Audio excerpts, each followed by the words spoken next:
From the New York Times, it's The Headlines. I'm Tracy Mumford. Today's Monday, September 22nd. Here's what we're covering.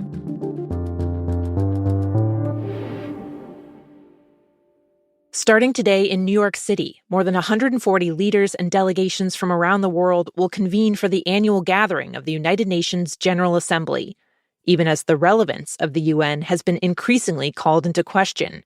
Taking center stage will be the war in Gaza and the question of Palestinian statehood. We recognized the state of Israel more than 75 years ago.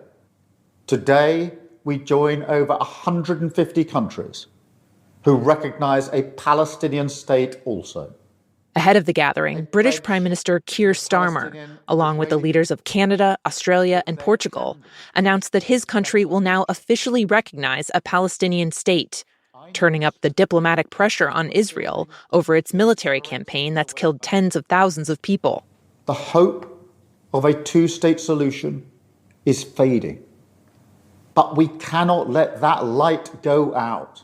Though recognizing a Palestinian state is largely symbolic, the growing number of Israel's allies doing so has provoked intense pushback from Israel and its staunchest defender, the U.S., which have both said this effectively rewards terrorism and will only make Hamas feel more emboldened. The escalating war in Gaza, along with the ongoing wars in Ukraine and Sudan, have underscored how the UN has repeatedly failed in recent years to prevent or wind down violent conflicts. The organization was founded in the aftermath of World War II with the goal of promoting peace and human rights. But as it marks its 80th anniversary this year, the UN's future is increasingly unclear. It's facing staff reductions and a budget crisis, as member countries have been delaying payments or not paying dues at all, compounding a cash shortfall caused by major cuts from the UN's biggest funder, the U.S. One senior NGO official who works with the UN described it as being in, quote, free fall. And diplomats tell the Times they'll be closely watching a speech by President Trump to the Assembly tomorrow morning to see how the U.S. will engage with the UN going forward.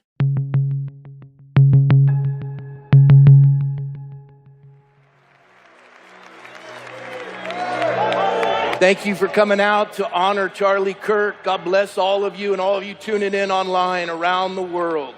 In the suburbs of Phoenix, Arizona yesterday, tens of thousands of people packed into a football stadium for a memorial for Charlie Kirk, the conservative political youth activist behind the group Turning Point USA. The power of Christ's blood and the power of martyrdom speaks through Charlie. The event was a fusion of religion and politics, reflecting how much the messaging of the modern Republican Party has melded with Christianity. I have talked more about Jesus Christ in the past 2 weeks than I have my entire time in public life.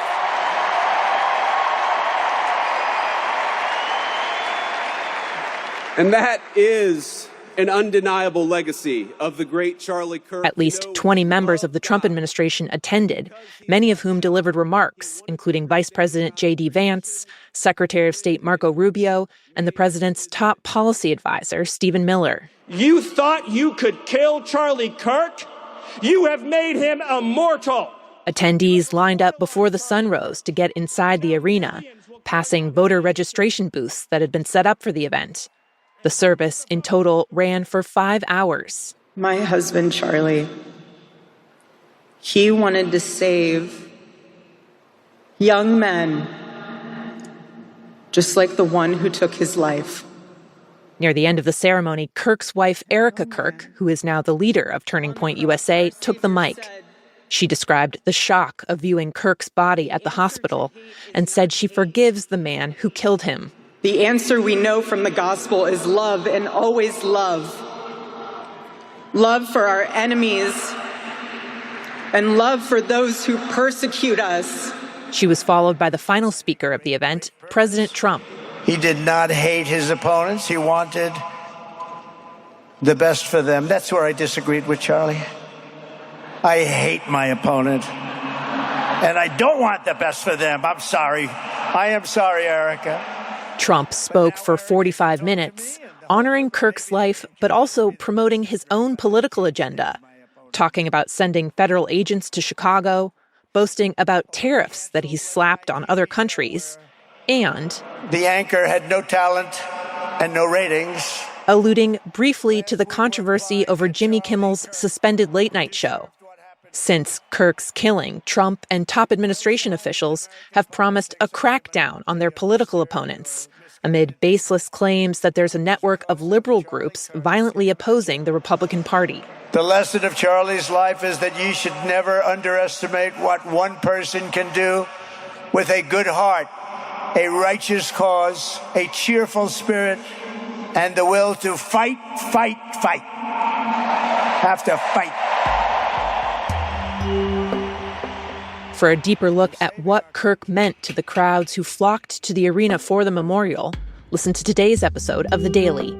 He had a lot of silent followers up until this point. People were just hiding behind not wanting to be judged because they were conservative in their views. And I think the loss of him ignited something within the conservative party that said, we don't have to live in fear or hide from our friends anymore. It's our turn. This is our turning point as well. Is that how you feel? Absolutely.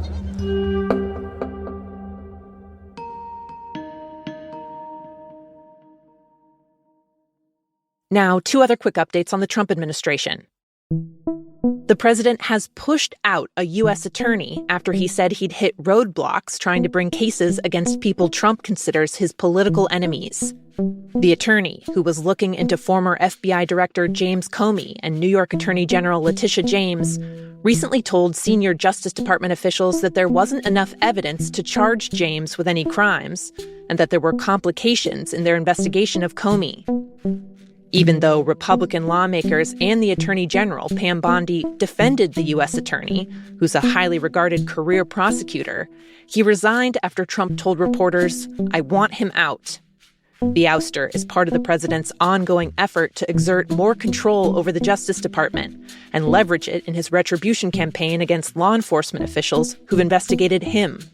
On Saturday, in one of his most explicit moves yet, Trump demanded that Bondi push forward with prosecutions of Comey and James, writing in all caps on social media, quote, "Justice must be served now."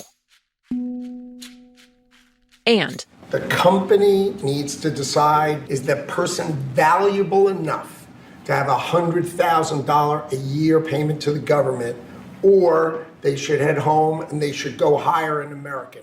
The White House has set off a frantic scramble among Wall Street banks, tech giants, and other companies after it announced a new $100,000 fee for visas for skilled foreign workers.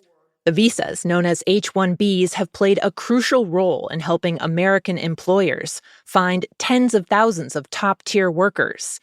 Immigration hardliners and the Trump administration, however, say the program has driven down wages and that the companies should be prioritizing hiring Americans. While the new fee will only apply to future visa applicants, the sudden rollout had Microsoft, Amazon, and other companies that have large numbers of employees on H-1Bs urging any of their workers abroad to get back to the U.S. as quickly as possible.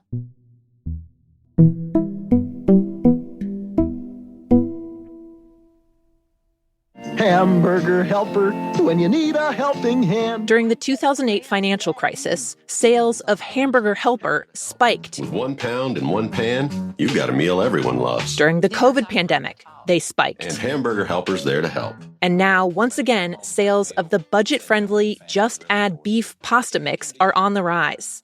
The meal kit, which debuted in the 1970s, typically sees a boost in popularity when financial times get tough.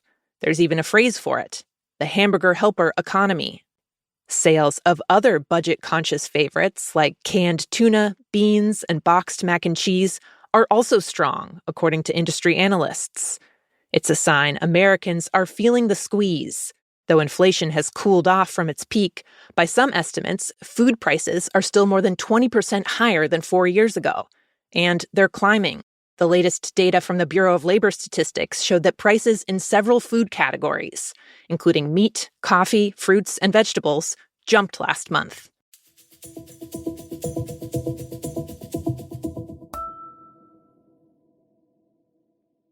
And finally, the Chicago River has a reputation For decades, it was heavily polluted to the point that engineers reversed the flow of it so that it wouldn't carry sewage into Lake Michigan. For anyone who's ever been there on St. Patrick's Day, the city dyes the water a truly electric green. And then there's the whole Dave Matthews Band incident involving a tour bus's waste tank. But I'm not going to spoil your breakfast.